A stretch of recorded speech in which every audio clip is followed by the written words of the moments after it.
श्री स्वामी समर्थ. 2026मध्ये अधिक मास, ज्याला आपण म्हणतो मलमास, पुरुषोत्तम मास आणि धोंड्याचा महिना, या धोंड्याच्या महिन्यामध्ये आपण जे काही व्रत वैकल्य करतो ते क्षयाला जातात.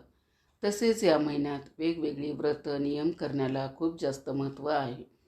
भगवान श्रीहरी श्री विष्णूंनी देवी लक्ष्मीला अधिक मास महात्म्यामध्ये अधिक महिन्यात म्हणजे धोंड्याच्या महिन्यात कोणकोणती व्रत करावीत, ती व्रत केल्याने त्याचे लाभ काय होतात, त्याचं पुण्यफळ काय आहे, ही संपूर्ण माहिती अधिक मास महात्म्याच्या प्रत्येक अध्यायामध्ये दिलेली आहे.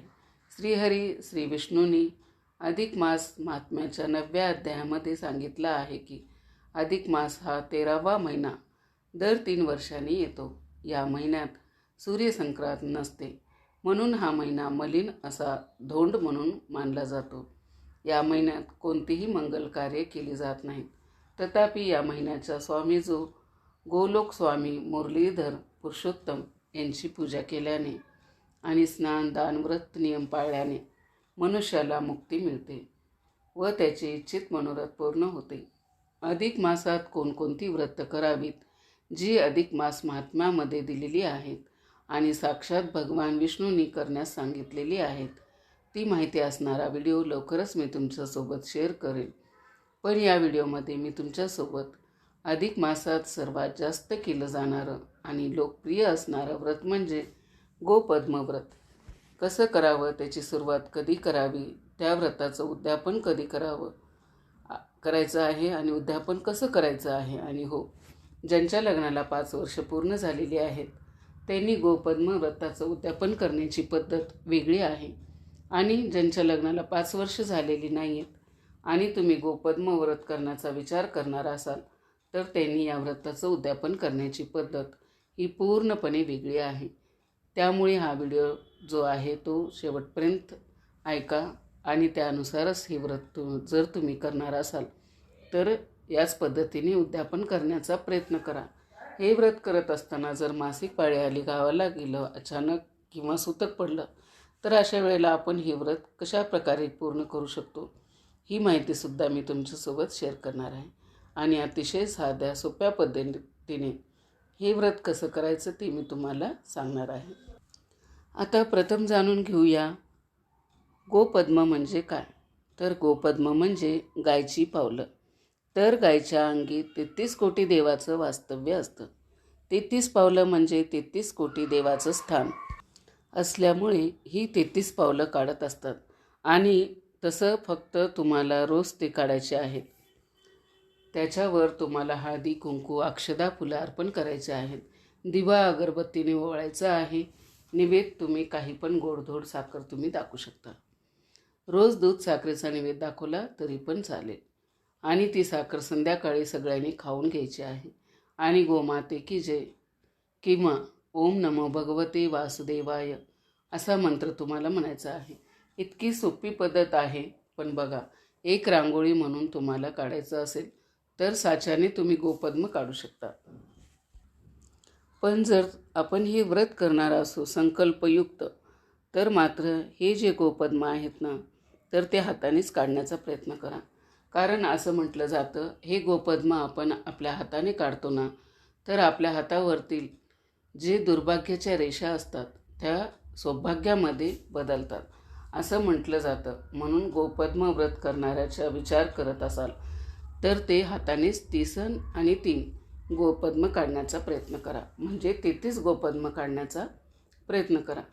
यंदा धोंड्याचा महिना हा 17 मे 2026 वार रविवार सुरू होत आहे आणि 15 जून 2026 वार सोमवारी संपत आहे. भगवान श्रीकृष्ण यांनी त्यांची बहीण सुभद्रा हिला हे व्रत करण्यासाठी सांगितले होते. हे व्रत सलग 5 वर्ष तुम्ही करू शकता किंवा आयुष्यभरसुद्धा हे गोपद्म व्रत तुम्ही करू शकता.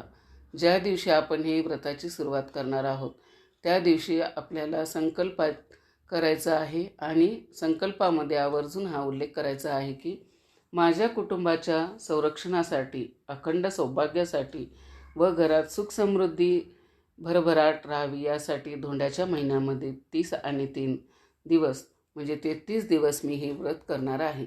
रोज सकाळी स्नान झाल्यानंतर जेव्हा आपण देवपूजा करतो, तर देवपूजा झाल्यानंतर देवासमोर एखादं प्लेन पाट ठेवायचा किंवा अगदी फरशी घ्यायची. बघा, ती फरशी पुसून घ्यायची आणि त्यावर 30 आणि 3 गोपद्म हाताने काढायचे आहेत. तुम्हाला जर हाताने शक्यच नसेल तर तुम्ही साच्याने काढले तरीसुद्धा चालू शकतं. हे 33 गोपद्म काढून झाल्यानंतर यावर हळद कुंकू अर्पण करायचं, फूल अर्पण करायचं आणि तुपाच्या निरंजनाने या गोपद्मांना आपल्याला ओवाळायचं आहे.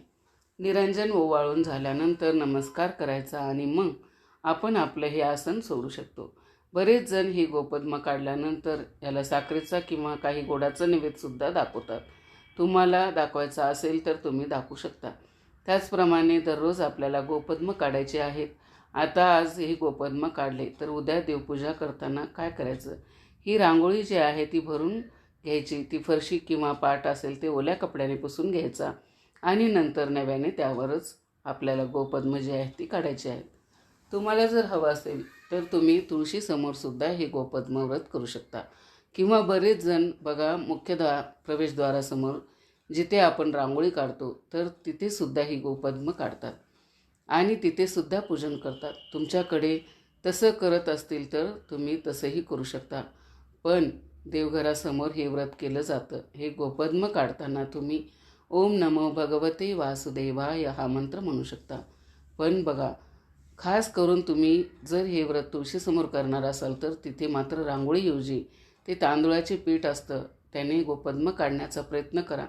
कारण तांदूळाचं पीठ मुंग्या-मुंगळे बाहेर तुळशीजवळ जे असतात मातीमध्ये ते खातात आणि या अन्नदानाचे तुम्ही विचारही करू शकणार नाही. एवढे चांगले लाभ, एवढे छान अनुभव तुम्हाला अनुभवायला मिळतील.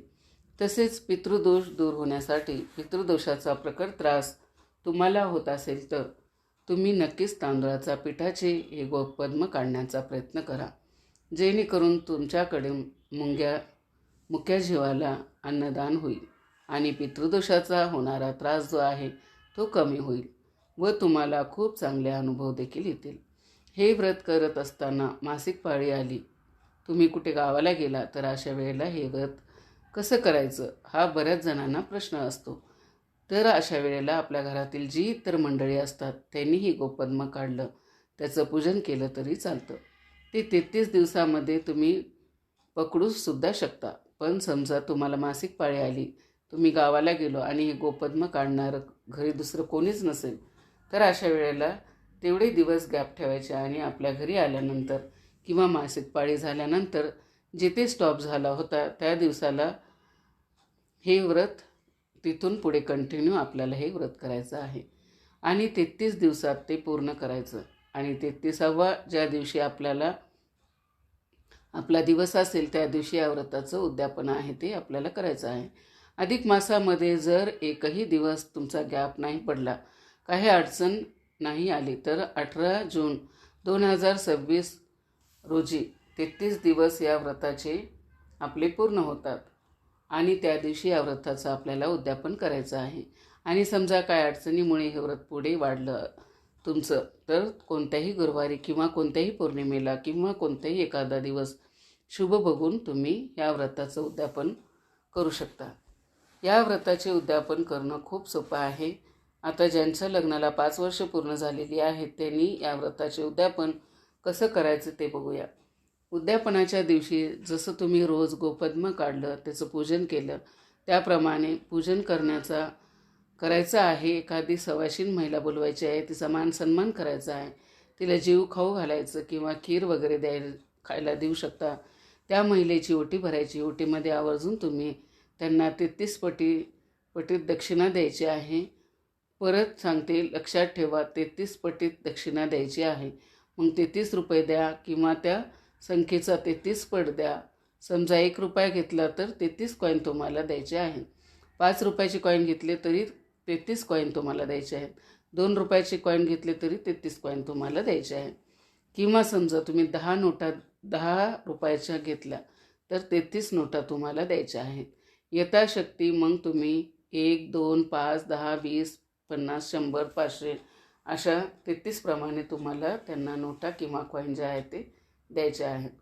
अधिक मासामध्ये 33 या पटीमध्ये दान करण्याला खूप जास्त महत्त्व आहे. 33 या अंकाला खूप जास्त महत्त्व आहे. म्हणून कोणतीही सौभाग्याची एखादी वस्तू तुम्ही 33 अशी देखील देऊ शकता, किंवा नाणी 33 पटीत देऊ शकता, किंवा टिकल्याची पॉकेट असेल, किंवा 33 काचेच्या बांगड्या, हिरव्या बांगड्या, अजून कोणत्या काही वस्तू असतील, निरांजन असेल, किंवा काही तुम्ही 33 बताशे देऊ शकता, 33 खारका देऊ शकता, 33 अनारसे देऊ शकता. असं काहीही तुम्हाला 33 त्या सवाष्णीला, महिलाला द्यायचं आहे. आणि या प्रकारे साध्या सोप्या पद्धतीने तुमचं गोपद्म व्रताचं जे उद्यापन आहे ते पूर्ण होईल. आता ज्यांच्या लग्नाला 5 वर्ष पूर्ण झालेली नाही, तर त्यांनी काय करायचं? ज्या वर्षी त्यांनी या व्रताला सुरुवात केलेली आहे, म्हणजे पहिल्या वर्षी त्यांनी सवाष्ण महिलेला पानाचा विडा द्यायचा आहे, दुसऱ्या वर्षी हिरवा चुडा द्यायचा आहे, तिसऱ्या वर्षी केळीचं फणा द्यायचं आहे. आता पूर्ण केळीचा फणा काही आपल्याला शक्य होत नाही, त्यामुळे काय करायचं? फळे विक्रेत्याकडे 12, 14, 15 केळ्यांच्या छोट्या छोट्या फण्या असतात बघा, तर त्या फण्या आहेत त्या घ्यायच्या आहे. आणि नेहमी आपण घरामध्ये 1 डझन केळीची फणी आणतो, त्या स्वरूपामध्ये देऊ शकता. 4थ्या वर्षी ऊसाची मोहळी द्यायची आहे, आणि 5व्या वर्षी साडी चोळी घ्यायची आहे. या प्रकारे 5 वर्ष उद्यापन करायचं. आणि त्यानंतर मग साधं सोपं जे आहे, एखादी सवाशीण महिला बोलावून तिला जीव खाऊ घालायचं, तिची ओटी भरायची, आणि 33 काही वस्तू द्यायची, किंवा 1-1 रुपयाची किंवा 10 रुपयाची नाणे किंवा नोटा आपण देऊ शकतो.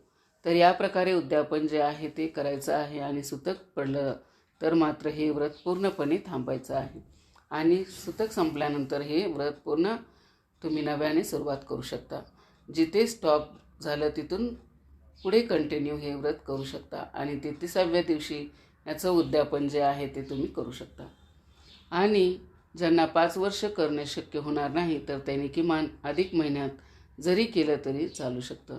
आणि हो, या व्रताची सुरुवात ज्या दिवशी धोंड्याचा महिना सुरू होत आहे त्या दिवशी करायची आहे. आणि काही कारणाने जर तुम्हाला जमलं नाही, तर कोणत्याही दिवसापासून धोंड्याच्या महिन्यात या व्रताची सुरुवात तुम्ही करू शकता.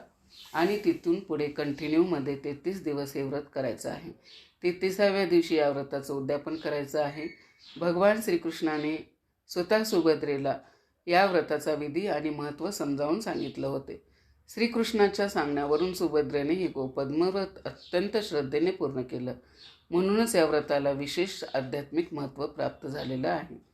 तर या व्हिडिओच्या माध्यमातून अधिक महिन्यामध्ये गोपद्म व्रत कसे करायचे याची सविस्तर माहिती मी तुम्हाला सांगितलेली आहे. तुम्हाला कसा वाटला व्हिडिओ कमेंट करून नक्की सांगा. चॅनलवरती जर नवीन असाल तर चॅनलला सबस्क्राईब करा. शेवटपर्यंत माझा व्हिडिओ ऐकला त्याबद्दल आपल्या सर्वांचे मनापासून आभार. श्री स्वामी समर्थ.